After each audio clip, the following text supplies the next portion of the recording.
မိမတွေဆိုတာညတညရဲ့ဖြစ်ပျက်လေးတစ်ခုပါကျွန်တော်ဂရင်ပေါ်မှာမအိတ်ချင်သေးပဲလှဲလိုက်မိတယ်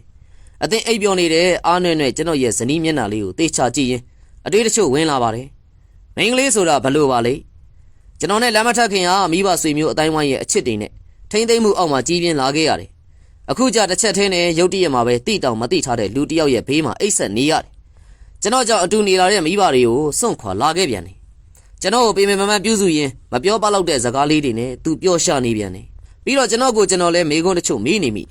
ဘာဖြစ်လို့မိမိရဲ့ဇနီးကိုရိုက်နှက်နေနိုင်ကြတာလဲဘယ်လိုဖြစ်လို့တချို့လူတွေဟာနှစ်ဘဝအတွက်ရည်စူးလာခဲ့သူကိုတဘဝတောင်မကုန်သေးဘူးဘာလို့စိတ်ကုန်သွားကြတာလဲဘယ်လိုဖြစ်လို့တချို့လူတွေကမိမနဲ့သားသမီးကိုအိမ်မှာထားပြီးဟိုတယ်မှာစားကောင်းတောက်ကောင်းနေစားတောက်နေကြတာလေ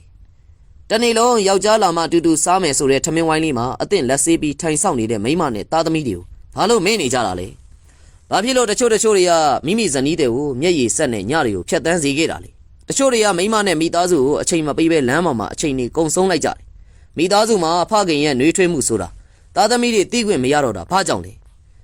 ဘလို့ဖြစ်လို့ယောက်ျားတွေတာဝန်ခံပြီးတော့တာဝန်မယူကြတာလေဒီလိုတွေတွေးပြီးတဲ့နောက်ဆုံးမှာအဲ့ဒီညမှာကျွန်တော်စဉ်းစားမိတာတော့ကျွန်တော်မှာအမေရှိတယ်မိန်းမလည်းရှိတယ်ကျွန်တော်တို့နှစ်ယောက်စလုံးကိုလေးစားတဲ့နဲ့မိန်းမကိုကျင်နာရင်းနဲ့မိဘကိုယိုသေးရင်ပေါ့ဘာကြောင့်လဲဆိုတော့သူတို့နှစ်ယောက်ထဲကတစ်ယောက်ကအသက်နဲ့ရင်း